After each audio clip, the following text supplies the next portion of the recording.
Olá, eu sou Eutímio Carvalho. Mais uma vez, obrigado por estar aqui compartilhando os nossos vídeos. Hoje nós vamos conhecer uma história assustadora que aconteceu em uma estrada abandonada, em uma cancela, onde dizem ser assombrada.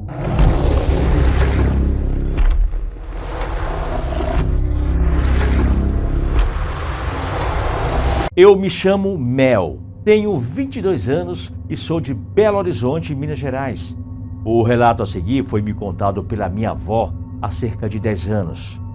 A minha avó é falecida, mas na época que ela contou esse fato, a minha família e eu morávamos em Passatempo, uma cidade bem pacata no interior de Minas, e fica apenas a 150 quilômetros da capital de Belo Horizonte.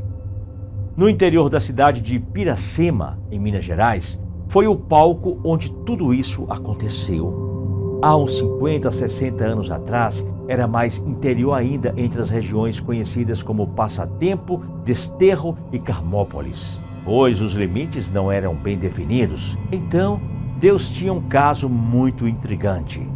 Naquelas estradas rústicas, onde veículos sobre rodas, fossem carros, caminhões ou mesmo carroças, pouco transitavam, o meio de locomoção do homem do campo para grandes distâncias era principalmente o cavalo, e quem era de lá pouco saía da região. Asfalto era coisa rara, e uma viagem para a cidade, se não fosse de carona com os caminhões que levavam a produção das pequenas propriedades, era coisa de 1 ou até 2 dias ou mais. Os empregados das estâncias, chácaras e querências, então, nos seus raros momentos de folga, se socializavam e iam para o armazém que lá havia para beber, conversar e saber das notícias. Mas eis que neste lugar, no entardecer de domingo, os homens se reuniram para uma bebida e um carteado, um joguinho de pife, e dentre eles, 2 se destacavam. Alguns vizinhos garotos naquela época lembram deles, mas como já se passou muito tempo, eu não lembro o nome de quase ninguém. Ocorre que o primeiro desses 2 homens era o Francisco, apelidado de Chico Valente, metido a não ter medo de nada. Mas como era muito metido, ele tinha certa fama de mentiroso quanto à sua coragem, mas também tinha uma fama de briguento, e por isso ninguém lhe duvidava na cara dos seus feitos e conquistas tão exageradas. O outro era Arlindo, conhecido na região como Lindinho. Ele era um legítimo come-quieto, muito sabia de algumas das suas traquinagens e principalmente casos amorosos. Mas ele em si de nada falava ou se gabava e sequer confiava quando questionado, limitando-se apenas a rir. Era de se estranhar, mas ambos eram amigos. E nesse dia o papo correu solto, tão solto que poucos notaram a noite chegar. Bebida, noite quente e bonita, o jogo já cansado. Então logo começaram as histórias de assombrações. Todo mundo tinha pelo menos uma para compartilhar, e quem mais contava, sem dúvidas, era o Chico Valente. Era uma mais absurda e heróica que a outra. O pessoal até se segurando, mas eis que ele conta que certa vez cavalgava numa noite de lua cheia e um lobisomem se bota nele. E ele, bravo do susto, puxou o relho e ficou chicoteando o bicho para aprender a não assustar cavalo manso.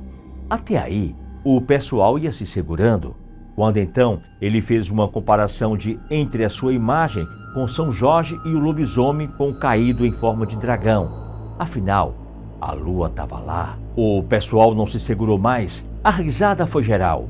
E como era de se esperar, Chico Valente ficou bravo, xingou, bateu na mesa e chutou o banco, montou no cavalo e foi embora. Claro que isso deixou um clima ruim no lugar. Afinal, todos ali eram amigos e no fundo queriam bem de Chico Valente, e apesar de mentiroso, ele era boa companhia e um homem trabalhador. Naquele momento, o Lindinho teve uma ideia. Ele ia dar um susto em Chico Valente, e assim talvez esse perdesse um pouco da pose e não levasse tão por mal as brincadeiras dos amigos.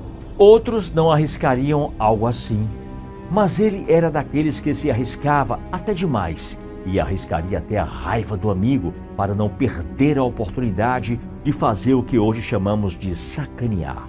A entrada por onde Chico Valente seguia fazia uma grande curva fechada em forma de C. Terminava em uma antiga porteira que se dizia mal assombrada. Cada um contava uma história diferente daquele lugar, mas todos concordavam que era um lugar sinistro e que, no mínimo, causava um grande mal-estar em que por ali passasse.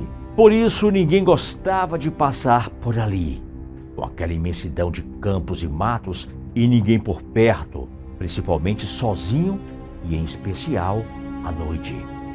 Todo extremo esconde o seu oposto, é o que dizem.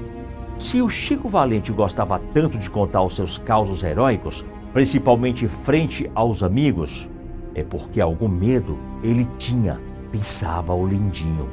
Ele, que não acreditava nessas coisas, idealizou o seguinte: ele cortaria o caminho pelo mato que existia entre o C da estrada, seguindo uma linha reta entre o armazém e a porteira, e chegaria lá antes de Chico Valente. Então, ele deitaria sobre a travessa da porteira, que era suficientemente larga, e quando o amigo se preparasse para descer do cavalo, que estaria parado naquele ponto, ele lá de cima lhe tiraria o chapéu e assim daria um susto.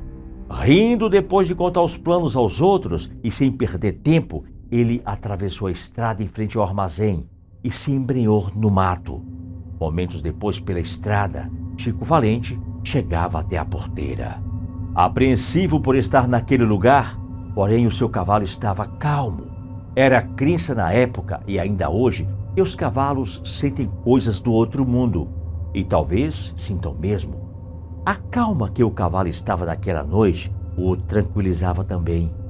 Ele chegou em frente à velha porteira e, quando se preparava para descer do cavalo e abrir, alguma coisa lhe tirou o chapéu. Ele olhou em volta, mas o chapéu não havia caído, e sim desaparecido. Ouviu uma risada sinistra naquele lugar, mas ele não via ninguém. Isso foi suficiente para ele fazer o cavalo voltar todo o galope pela estrada por onde tinha vindo. Cruzou em frente ao armazém e seguiu fugindo. Naquela mesma noite, Chico Valente passou no galpão de uns amigos, pois se recusava a passar perto da porteira. No outro dia, ele foi até lá, acompanhado de 2 amigos, e foi um deles que encontrou seu chapéu sobre a travessa da porteira. A história logo foi contada para o riso tomar conta do lugar. No fim, até Chico Valente acabou por rir da peça que o Lindinho lhe pregou. E o riso teria continuado se 2 fregueses habituais não tivessem entrado com expressões tristes e assustadoras. Uns disseram que foi algum marido traído ou alguém que ele devia, ou que resolveu se vingar. Outros disseram que foram bandidos ou desses loucos que matam pessoas e ninguém descobre o real motivo. Falaram até em coisas do outro mundo, embora tenha ficado muito claro que aquilo era coisa com faca. Num matagal que existia entre o armazém e a porteira velha, encontraram morto o Lindinho, esfaqueado pelas costas, enquanto ia fazer uma brincadeira com o amigo Chico Valente.